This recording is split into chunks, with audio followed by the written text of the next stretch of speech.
Tidak semua ajaran membuat orang merasa aman. Ada ajaran yang justru membuat manusia gelisah, karena ia memaksa orang menatap ke dalam dirinya sendiri. Itulah yang terjadi pada ajaran Syekh Siti Jenar. Ia tidak mengajak manusia menambah ritual, tetapi mempertanyakan makna di balik semua ibadah. Banyak yang menuduhnya sesat, banyak pula yang secara diam-diam merasa tercerahkan. Hingga hari ini, namanya masih diperdebatkan bukan karena ia mengajarkan kekacauan, tetapi karena ia berbicara tentang kebebasan batin. Sebelum lanjut, bantu subscribe, like, dan tulis amin di kolom komentar. Semoga rezekinya lancar. Amin. Akhir abad ke-15 adalah masa perubahan besar di tanah Jawa.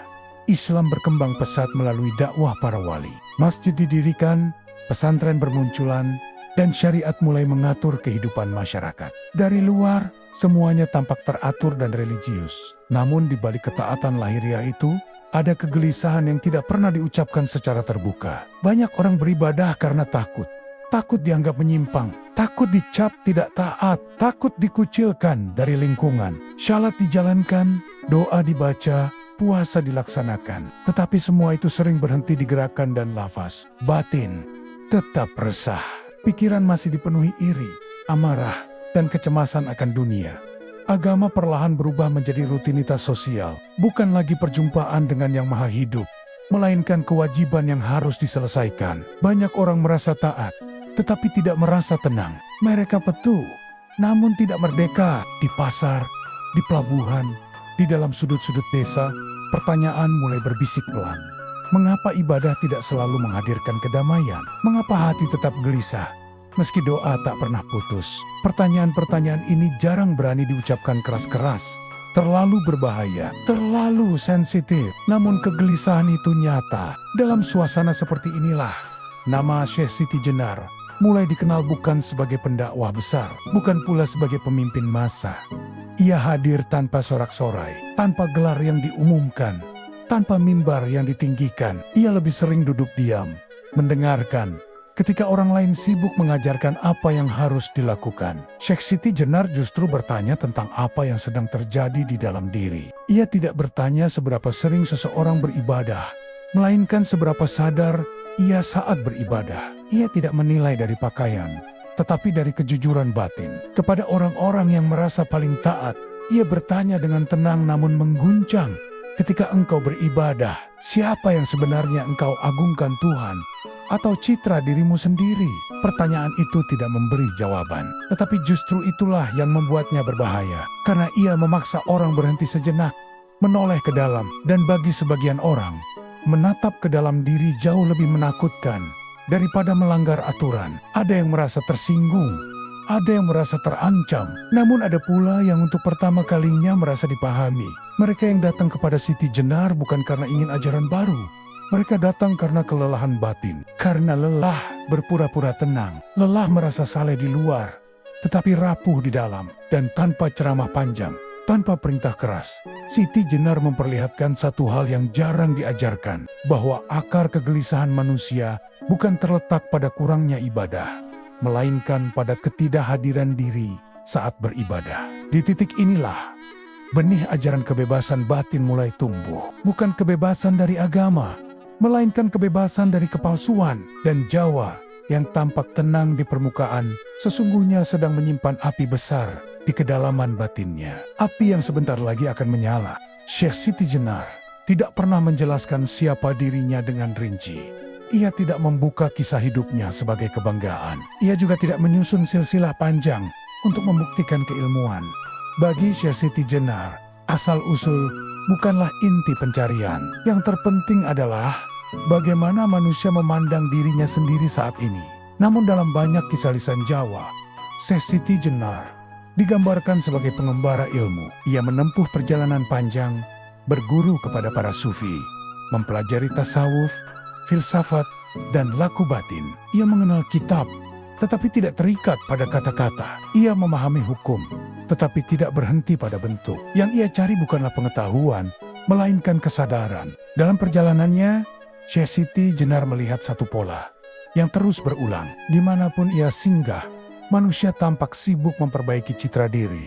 Mereka ingin terlihat benar, ingin diakui saleh, ingin merasa lebih suci daripada yang lain. Bahkan dalam agama, ego tetap menjadi pusat segalanya. Ia menyaksikan orang-orang yang rajin beribadah, tetapi mudah tersulut amarah. Ia bertemu mereka yang fasih berbicara tentang Tuhan, tetapi hatinya dipenuhi kebencian. Dari situ, Syekh Siti Jenar sampai pada satu kesimpulan yang sederhana, namun pahit. Manusia sering beribadah bukan untuk Tuhan, melainkan untuk dirinya sendiri. Ibadah menjadi alat untuk merasa aman, untuk merasa lebih baik, untuk merasa lebih tinggi. Dan selama itu yang terjadi, batin tidak akan pernah benar-benar bebas. Karena itu, Syekh Siti Jenar tidak menawarkan jalan ramai. Ia tidak membangun padepokan besar. Ia tidak mengikat murid dengan aturan yang mengikat ketakutan. Jalan yang ia tawarkan adalah jalan sunyi, jalan yang tidak banyak diminati. Karena tidak memberi kebanggaan, ia mengajak orang berhenti sejenak dari menghakimi orang lain dan mulai mengamati dirinya sendiri. Mengamati bagaimana marah muncul, bagaimana rasa takut menguasai pikiran, bagaimana keinginan dipuji menyusup, bahkan saat berdoa. Menurut Syekh Siti Jenar, selama manusia belum mengenali gerak egonya sendiri, semua ibadah hanya akan menjadi lapisan luar. Ia sering berkata dengan tenang, yang paling sulit bukan menundukkan tubuh, tetapi menundukkan keakuan. Murid-muridnya tidak diajak menambah ritual. Mereka justru diminta menyadari setiap gerak batin.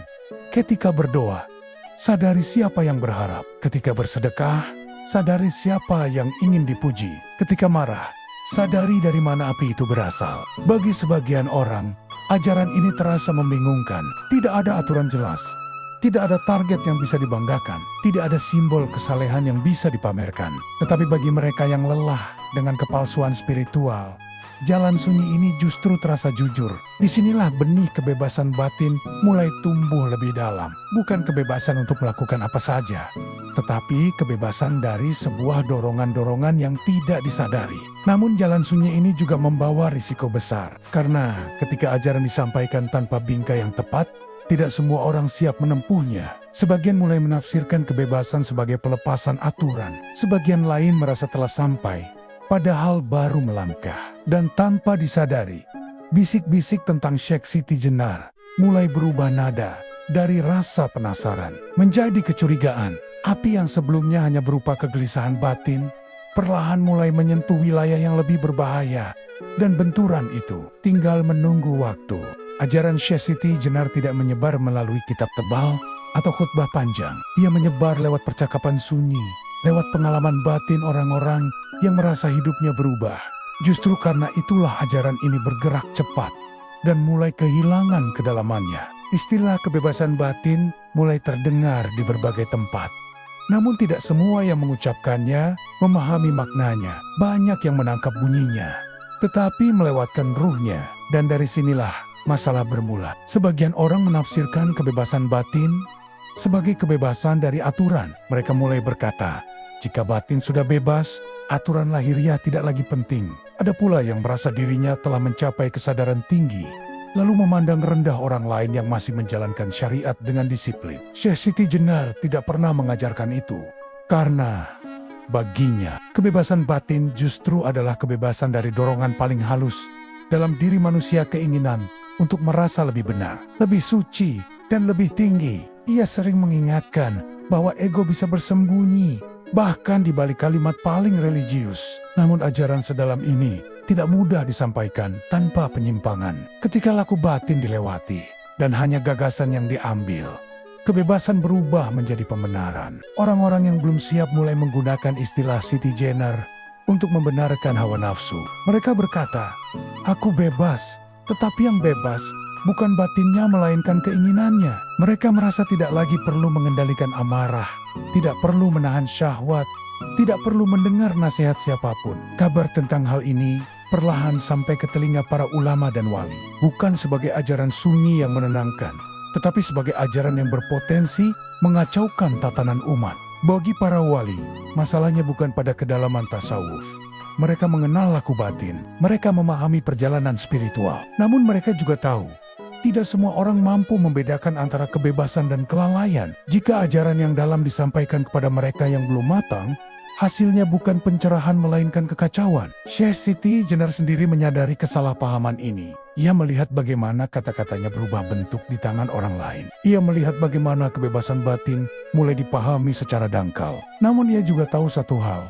Kesadaran tidak bisa dipaksakan. Orang yang belum siap tidak akan bisa dijelaskan dengan 1000 peringatan. Ia memilih tetap pada jalannya menyampaikan ajaran secara personal. Bukan massal, tetapi arus sudah terlanjur bergerak. Nama Siti Jenar mulai disebut bukan hanya dengan rasa ingin tahu, tetapi juga dengan kecurigaan. Di beberapa tempat, orang mulai berdebat. Ada yang membela Siti Jenar sebagai guru batin. Ada pula yang menuduhnya membuka pintu kesesatan. Perdebatan itu bukan lagi tentang batin, tetapi tentang otoritas dan batasan. Kebebasan yang semula dimaksudkan untuk membebaskan manusia dari ego, justru kini memancing ego yang lebih besar. Dan di titik inilah, ajaran Syekh Siti Jenar mulai memasuki wilayah berbahaya. Bukan karena ajarannya salah, tetapi karena semakin banyak orang yang merasa telah sampai padahal belum memahami jalan yang harus ditempuh. Api yang sebelumnya hanya berupa bisikan, kini mulai terlihat. Dan para wali tidak lagi bisa tinggal diam. Inilah bagian ajaran Syekh Siti Jenar yang paling sering disalahpahami, sekaligus paling ditakuti. Sebuah gagasan yang tidak pernah ia sampaikan sebagai slogan, tetapi sebagai pengalaman batin yang hanya bisa dipahami melalui laku panjang. Ia menyebutnya bukan sebagai penyatuan fisik, melainkan sebagai kesadaran yang luluh. Syekh Siti Jenar tidak pernah berkata bahwa manusia adalah Tuhan. Ia juga tidak mengajarkan manusia menjadi Tuhan. Yang ia ajarkan justru kebalikannya. Bagaimana manusia menghancurkan rasa keakuannya sendiri hingga tidak ada lagi yang ingin diakui, dibanggakan, atau dipertahankan. Menurutnya, selama manusia masih berkata, "Aku beribadah, aku taat, aku lebih benar," maka selama itu pula ego masih berdiri tegak. Dan selama ego berdiri, kesadaran sejati tidak mungkin hadir. Ia menggambarkan perjalanan batin sebagai proses peluruhan. Keinginan untuk dipuji luruh lebih dulu. Rasa ingin dianggap suci perlahan menghilang. Bahkan rasa takut pada penilaian manusia pun memudar. Ketika semua itu runtuh, yang tersisa hanyalah kesadaran akan kehendak ilahi yang bekerja. Dalam bahasa tasawuf, inilah keadaan ketika kehendak pribadi lenyap, dan yang bergerak hanyalah kehendak Tuhan. Bukan karena manusia menjadi Tuhan, tetapi karena manusia tidak lagi menempatkan dirinya sebagai pusat segalanya. Namun konsep sedalam ini sangat berbahaya jika disampaikan tanpa konteks. Ketika istilah manunggaling kesadaran keluar dari ruang laku dan masuk ke ruang perdebatan, maknanya berubah. Orang-orang mulai memperdebatkan kalimat, bukan mengalami prosesnya.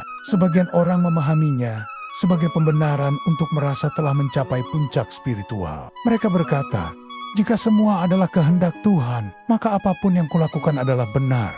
Disinilah ajaran itu terdistorsi. Syekh Siti Jenar justru mengingatkan, semakin seseorang merasa telah sampai, semakin besar kemungkinan ia tersesat oleh egonya sendiri. Karena tanda kesadaran sejati bukan merasa tinggi, melainkan merasa lenyap. Para wali melihat bahaya ini dengan jelas. Mereka tidak menolak tasawuf, tetapi mereka memahami kondisi umat. Ajaran yang sangat dalam, jika disampaikan secara terbuka, bisa menyesatkan mereka yang belum siap menempuh laku panjang. Bagi para wali, ajaran ini seharusnya menjadi puncak perjalanan spiritual, bukan pintu awal. Tanpa dasar akhlak, disiplin, dan pengendalian diri, konsep manunggaling kesadaran bisa berubah menjadi pembenaran bagi hawa nafsu.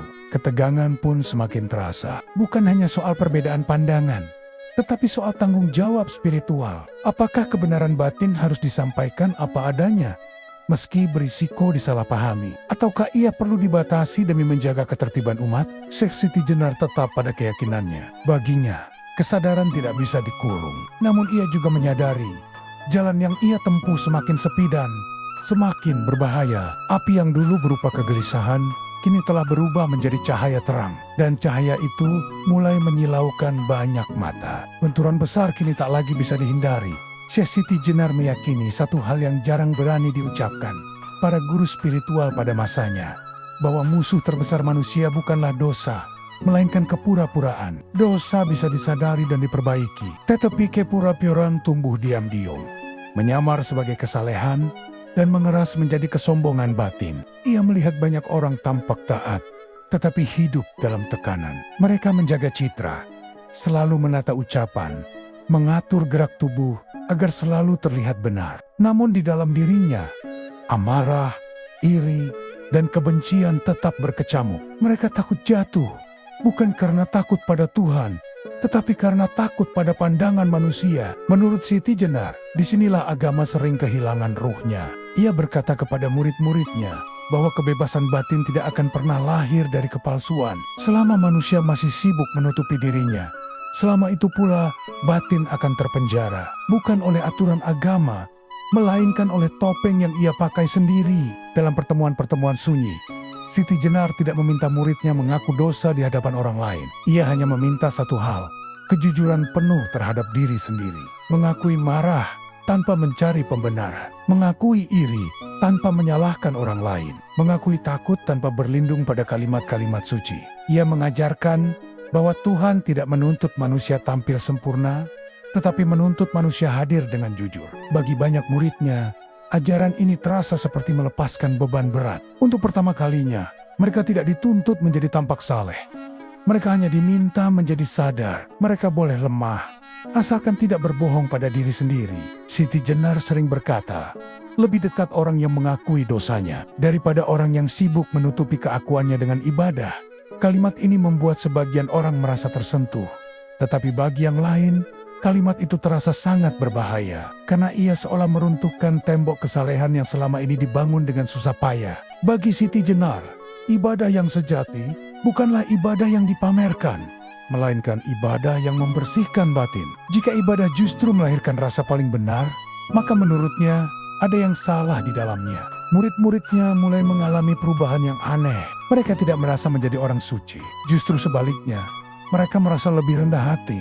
Mereka tidak mudah menghakimi. Mereka tidak lagi sibuk memperbaiki citra. Dan yang paling mencolok, mereka tampak lebih tenang. Namun ketenangan inilah yang justru mengundang kecurigaan. Di mata sebagian masyarakat, ketenangan itu terlihat mencurigakan. Mereka tidak terlihat bersemangat menunjukkan kesalehan.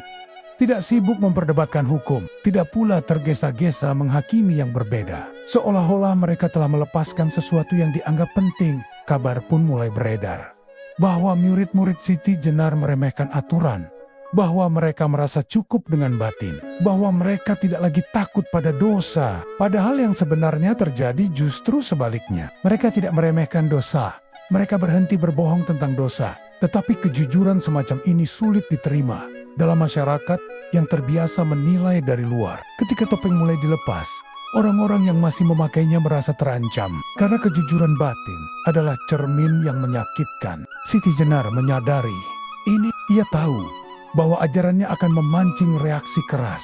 Namun ia tetap pada keyakinannya bahwa agama yang membuat manusia takut pada dirinya sendiri bukanlah agama yang membebaskan. Baginya, kejujuran adalah gerbang kebebasan. Tanpa kejujuran, semua ibadah hanya akan menjadi penjara yang indah. Dan pada titik inilah, jarak antara Siti Jenar dan para penjaga ketertiban spiritual semakin melebar. Bukan karena ia mengajak pada dosa, tetapi karena ia berani mengatakan bahwa kebenaran batin tidak selalu sejalan dengan citra kesalehan. Dan ketika kepura-puran mulai terusik, konflik besar tak lagi bisa dihindari. Perubahan pada murid-murid Syekh Siti Jenar tidak terjadi dalam semalam. Tidak ada kilatan cahaya, tidak ada suara gaib, tidak ada klaim kesaktian. Justru perubahan itu tampak dalam hal-hal yang paling sederhana dan karena itulah terasa menggetarkan. Mereka yang sebelumnya mudah tersinggung, kini lebih diam. Mereka yang dahulu haus pengakuan, kini tidak lagi sibuk membela diri. Mereka yang dulu takut miskin, takut kehilangan, takut salah, perlahan menjadi lebih tenang. Seolah-olah ada beban berat yang dilepaskan, meski tidak pernah terlihat. Sebagian orang bertanya, apa yang sebenarnya terjadi? Bagi murid-murid Siti Jenar, jawabannya sederhana. Mereka berhenti berbohong pada diri sendiri. Sebelumnya, banyak dari mereka hidup dalam tekanan batin. Setiap ibadah terasa seperti ujian. Setiap kesalahan terasa seperti ancaman. Mereka takut pada dosa, bukan karena sadar, tetapi karena cemas. Agama menjadi sumber ketakutan, bukan kedamaian. Namun melalui laku batin yang diajarkan Siti Jenar, mereka mulai mengenali gerak batin sendiri. Mereka belajar melihat rasa marah sebelum meledak, melihat rasa iri sebelum berubah menjadi kebencian, melihat keinginan dipuji sebelum menyamar sebagai amal. Kesadaran semacam ini tidak membuat mereka merasa suci, justru sebaliknya, mereka merasa kecil. Dan anehnya, disitulah ketenangan mulai tumbuh. Siti Jenar sering mengingatkan bahwa pencerahan bukanlah mengetahui sesuatu yang baru, melainkan berhentinya kebohongan lama. Ketika manusia berhenti membohongi dirinya sendiri, batin tidak lagi terpecah, tidak ada lagi jarak antara yang ditampilkan dan yang dirasakan. Bagi sebagian murid, momen ini terasa seperti runtuhnya dinding.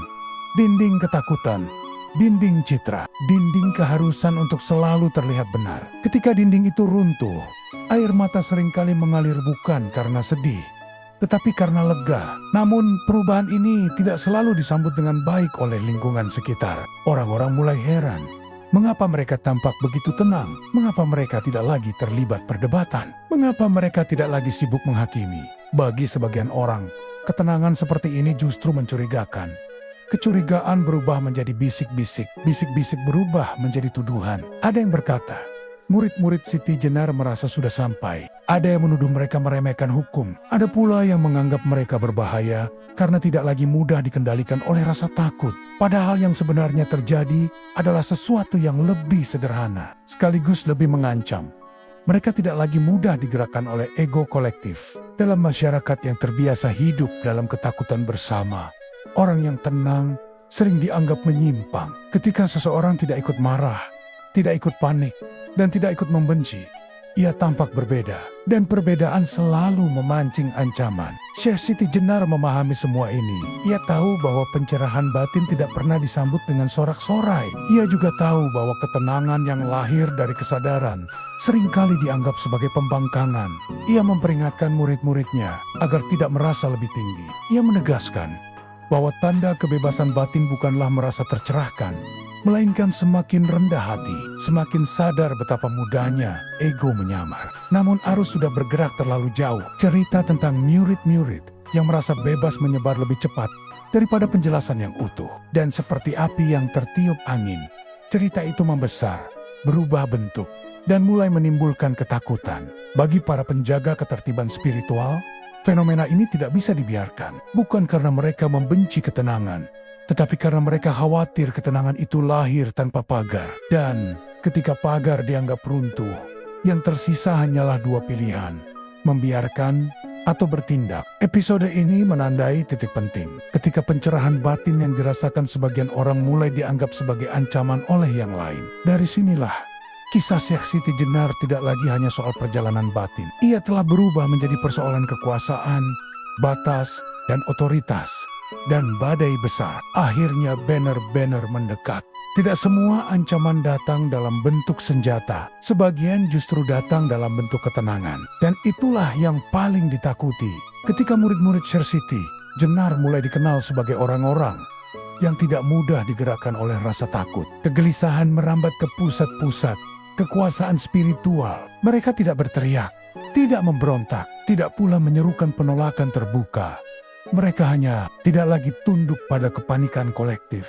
Dalam masyarakat yang diikat oleh aturan dan ketertiban, ketenangan semacam ini terasa mencurigakan. Sebab selama ini, ketakutan adalah alat paling ampuh untuk menjaga barisan tetap lurus. Para wali tidak buta terhadap bahaya ini. Mereka adalah penjaga agama, penopang ketertiban umat, dan penuntun masyarakat yang masih rapuh. Mereka memahami tasawuf, mengenal laku batin, bahkan pernah menempuh jalan sunyi yang sama. Namun mereka juga memahami satu hal yang tidak bisa diabaikan.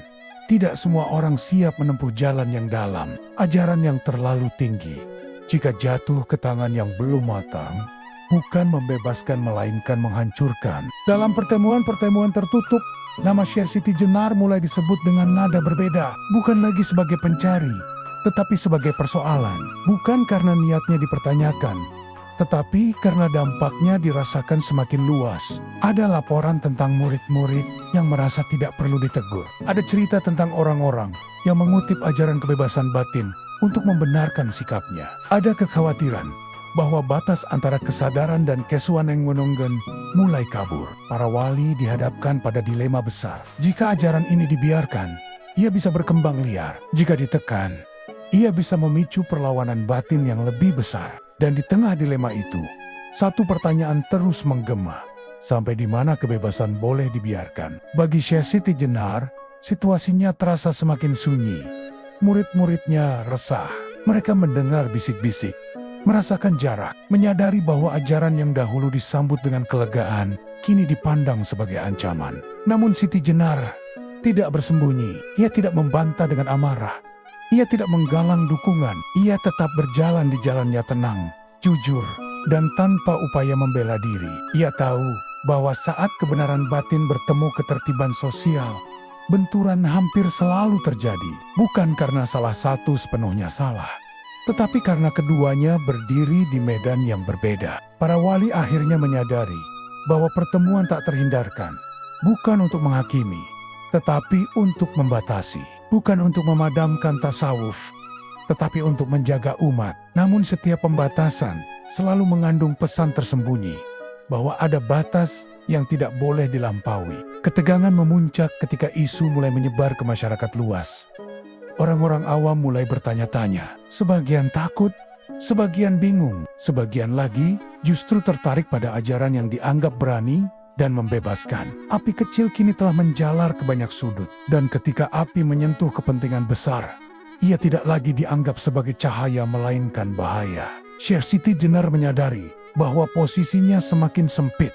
Setiap kata bisa disalahartikan, setiap diam bisa dianggap pembangkangan. Namun ia tetap memegang satu keyakinan, bahwa kesadaran tidak bisa dikorbankan demi kenyamanan semu. Episode ini adalah momen ketika semua pihak berhenti berpura-pura. Ketika kegelisahan batin berubah menjadi konflik terbuka. Ketika ketertiban merasa terancam. Dan kebebasan batin berdiri di ujung tanduk. Badai yang sejak awal hanya terasa sebagai angin pelan, kini telah menghitam di langit. Dan ketika langit menggelap, tidak ada lagi jalan pulang yang aman. Hari itu terasa lebih berat dari biasanya. Udara seolah menahan napas. Kabar tentang Syekh Siti Jenar telah menyebar ke segala penjuru. Bukan lagi sebagai bisikan, melainkan sebagai kegelisahan kolektif. Nama yang dulu hanya disebut di ruang-ruang sunyi, kini menggema di balai pertemuan, di serambi masjid, bahkan di istana kekuasaan. Masyarakat terbelah. Sebagian melihat Syekh Siti Jenar sebagai sosok yang berani membuka pintu kesadaran. Sebagian lain melihatnya sebagai ancaman yang bisa menggoyahkan tatanan. Tidak ada lagi ruang abu-abu. Setiap orang seolah dipaksa memilih sikap. Para wali akhirnya mengambil keputusan yang berat. Mereka tidak bertindak dalam amarah, tetapi dalam ketakutan yang terkontrol. Ketakutan bahwa ajaran yang terlalu dalam, jika terus mengalir tanpa pagar, akan menyeret banyak jiwa ke jurang kesalahpahaman. Pertemuan pun tak terelakkan. Syekh Siti Jenar dipanggil, bukan sebagai murid, bukan sebagai guru, tetapi sebagai persoalan yang harus diselesaikan. Ia datang tanpa pengawalan, tanpa pembelaan. Wajahnya tenang, tetapi sorot matanya menunjukkan kesadaran penuh akan apa yang sedang terjadi. Ia tahu, pertemuan ini bukan sekadar dialog. Ini adalah pengadilan sunyi antara kebebasan batin dan ketertiban umat. Pertanyaan demi pertanyaan dilontarkan tentang ajaran kebebasan, tentang kesatuan kesadaran, tentang murid-murid yang merasa telah sampai. Setiap kata ditimbang, setiap diam dicurigai. Syekh Siti Jenar menjawab tanpa meninggikan suara. Ia tidak membantah, ia tidak menyerang. Ia hanya menjelaskan bahwa ajarannya bukan untuk dibanggakan, melainkan untuk dilalui. Bukan untuk semua orang, melainkan untuk mereka yang siap menanggalkan ego. Namun penjelasan tidak selalu mengalahkan ketakutan. Bagi para wali, masalahnya bukan pada niat Siti Jenar, tetapi pada dampak yang telah terjadi. Ajaran yang seharusnya menjadi puncak perjalanan spiritual, kini diucapkan oleh orang-orang yang belum menempuh jalannya. Dan di tangan mereka, kebebasan berubah menjadi pembenaran. Suasana semakin tegang. Kata-kata mulai kehilangan makna. Yang tersisa hanyalah dua pandangan yang soma-soma merasa bertanggung jawab. Satu bertanggung jawab pada kesadaran batin, yang lain pada keselamatan umat. Syekh Siti Jenar menyadari bahwa apapun yang ia katakan, keputusan telah diambil jauh sebelum pertemuan dimulai. Ia berdiri di hadapan tembok yang tidak dibangun untuk berdialog, melainkan untuk membatasi. Dalam keheningan yang menekan, ia menyampaikan satu kalimat terakhir. Bukan pembelaan, bukan permohonan, melainkan Pengakuan sunyi bahwa kebenaran batin memang berbahaya jika jatuh ke tangan yang belum siap, bahwa kebebasan tanpa kesadaran adalah kehancuran, dan bahwa ia memahami mengapa ketertiban memilih bertindak. Pengakuan itu tidak meredakan ketegangan, justru membuat suasana semakin tragis. Karena di sanalah semua pihak sadar, tidak ada pemenang dalam pertemuan ini. Keputusan pun diumumkan, bukan dengan sorak, bukan dengan kemarahan, tetapi dengan kalimat singkat yang dingin. Sebuah garis ditarik, sebuah batas ditetapkan. Syekh Siti Jenar harus disingkirkan dari ruang publik. Bukan karena ia memberontak, bukan karena ia menghujat, tetapi karena ajarannya dianggap terlalu berbahaya untuk dibiarkan hidup bebas. Murid-muridnya menangis dalam diam. Tidak ada perlawanan, tidak ada teriakan. Mereka memahami bahwa perlawanan justru akan mengkhianati ajaran yang mereka jalani. Syekh Siti Jenar sendiri menerima keputusan itu dengan ketenangan yang sulit dimengerti. Bukan karena ia kalah, tetapi karena ia telah lama melepaskan keinginan untuk menang. Hari itu menjadi titik tanpa kembali. Ajaran yang lahir dari kejujuran batin kini berhadapan langsung dengan kekuasaan dan ketertiban. Dan seperti banyak kisah dalam sejarah, yang kalah bukanlah kebenaran melainkan ruang untuk menyampaikannya. Langit sore itu gelap bukan oleh hujan, tetapi oleh kesadaran bahwa sesuatu yang penting telah dipatahkan. Namun api tidak selalu padam ketika ditindas. Kadang ia hanya berpindah tempat. Dan ajaran Syekh Siti Jenar baru saja memasuki fase paling sunyi dalam sejarahnya. Syekh Siti Jenar, pria berusia 65 tahun dengan jenggot putih dan sorban putih. Setelah keputusan itu diambil, dunia seolah kembali tenang. Tidak ada kerusuhan, tidak ada perlawanan terbuka, tidak ada pertumpahan darah. Dari luar, semuanya tampak terkendali seperti ketertiban telah berhasil dipulihkan. Namun, ketenangan itu adalah ketenangan yang aneh, sunyi, berat, dan menyimpan kehilangan yang tidak pernah diumumkan. Nama Syekh Siti Jenar perlahan menghilang dari ruang-ruang resmi. Ia tidak lagi disebut dalam pengajaran terbuka. Kisahnya tidak diceritakan dengan utuh. Yang tersisa hanyalah potanggen-potanggen, cerita sebagian dipelintir, sebagian diperingatkan, sebagian lagi sengaja dikaburkan. Ia tidak dikenang sebagai pencari, melainkan sebagai peringatan. Bagi murid-muridnya, masa itu adalah masa paling sunyi. Mereka tidak lagi berkumpul seperti dahulu. Tidak ada lagi percakapan panjang tentang batin. Tidak ada lagi pertanyaan-pertanyaan tajam yang mengusik ego. Mereka memilih diam, bukan karena takut, tetapi karena sadar bahwa jalan batin tidak selalu membutuhkan suara. Sebagian murid kembali ke kehidupan biasa, bertani, berdagang, mengajar. Dari luar, mereka tampak seperti orang kebanyakan. Tidak ada tanda bahwa mereka pernah menempuh jalan yang dalam. Namun di dalam diri mereka, sesuatu telah berubah dan tidak bisa kembali seperti semula. Mereka telah melihat egonya sendiri runtuh. Dan sekali itu terjadi, tidak ada kekuasaan yang bisa membangunnya kembali. Syekh Siti Jenar sendiri menghilang dari pusat perhatian.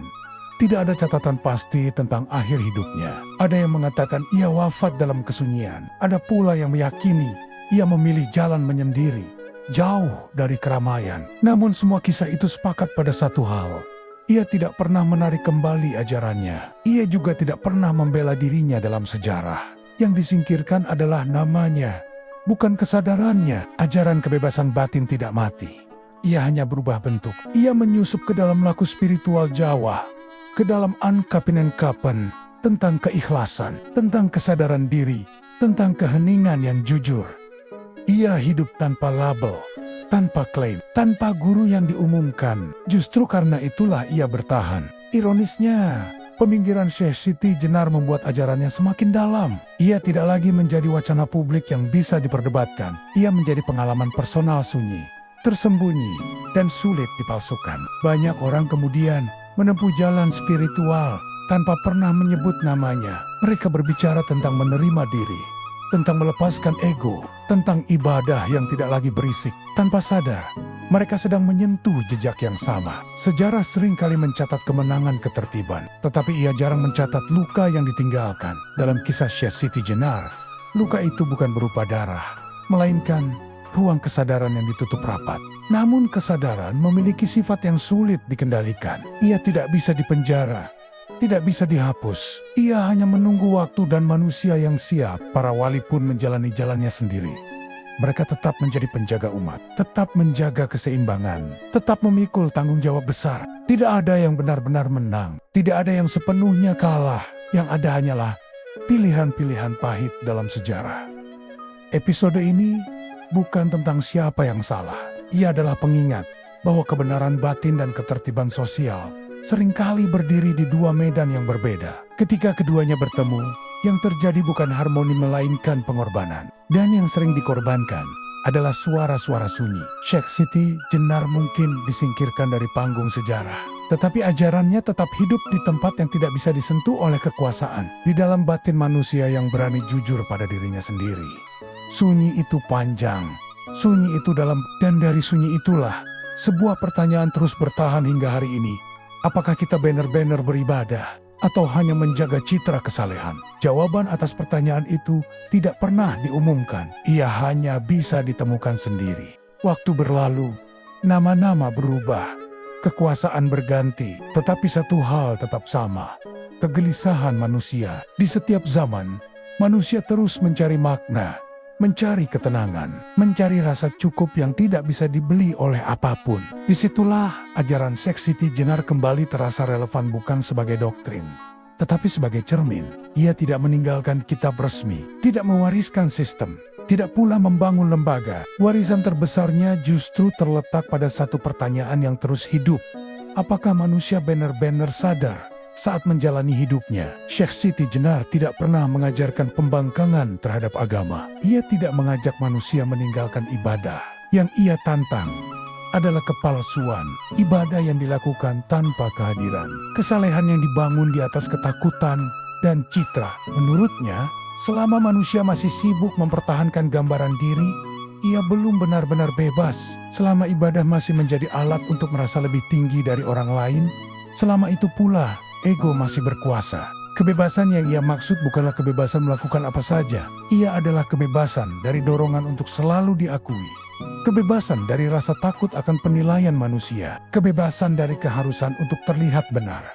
Itulah kebebasan yang sunyi. Tidak mencolok, tidak bisa dipamerkan. Dalam kebebasan itu, manusia berhenti bertanya, bagaimana aku terlihat? Dan mulai bertanya, apa yang sungguh terjadi di dalam diriku? Pertanyaan ini sederhana, tetapi berbahaya karena jawabannya seringkali tidak nyaman. Sejarah mungkin mencatat Sheikh Siti Jenar sebagai sosok kontroversial. Namun sejarah juga mencatat satu hal yang lebih jujur, bahwa banyak orang merasa tersentuh oleh ajarannya. Bukan karena ia memberi jawaban mudah, tetapi karena ia berani menyentuh akar persoalan manusia. Para wali menjaga umat agar tidak tersesat. Sheikh Siti Jenar mengingatkan agar manusia tidak terjebak dalam kepalsuan. Keduanya lahir dari tanggung jawab. Meski berjalan di arah yang berbeda, tidak ada yang sepenuhnya salah, tidak ada yang sepenuhnya benar. Yang ada hanyalah kenyataan bahwa jalan spiritual tidak pernah satu arah. Bagi sebagian orang, aturan adalah pagar yang menyelamat bagi yang lain. Kesadaran adalah cahaya yang membebaskan, dan sejarah memperlihatkan bahwa pagar dan cahaya seringkali tidak bisa berdiri di tempat yang sama. Hari ini, berabad-abad setelah nama Sheikh Siti Jenar dipinggirkan, ajarannya justru sering muncul kembali tanpa nama, tanpa label, dalam praktik mindfulness, dalam ajakan untuk jujur pada diri sendiri. Dalam kelelahan manusia modern terhadap pencitraan spiritual, banyak orang merasakan apa yang dulu dirasakan murid-muridnya. Kelegaan ketika berhenti berpura-pura, ketenangan ketika tidak lagi memusuhi dirinya sendiri, kesadaran bahwa Tuhan tidak membutuhkan sandiwara. Mungkin itulah sebabnya ajaran ini terus terasa mencerahkan, bukan karena ia memberi cahaya baru, tetapi karena ia mematikan lampu palsu yang selama ini menyilaukan. Pada akhirnya, Sheikh Siti Jenar tidak meminta manusia memilih antara agama dan kebebasan. Ia meminta manusia jujur, dan kejujuran adalah laku paling berat dalam hidup spiritual. Karena kejujuran memaksa manusia melihat bahwa penjara terbesar seringkali bukan aturan melainkan ego yang menyamar sebagai kesalehan. Kisah ini tidak berakhir dengan kemenangan. Tidak ada tepuk tangan, tidak ada pengakuan resmi. Yang ada hanyalah warisan sunyi yang menunggu untuk ditemukan oleh mereka yang siap. Dan mungkin di sanalah kebebasan batin yang sesungguhnya berada. Bukan di luar, bukan pada tokoh manapun, tetapi di dalam diri manusia yang berani berhenti berbohong pada dirinya sendiri. Jika kamu suka cerita ini, jangan lupa tonton video lainnya di channel History Indonesia.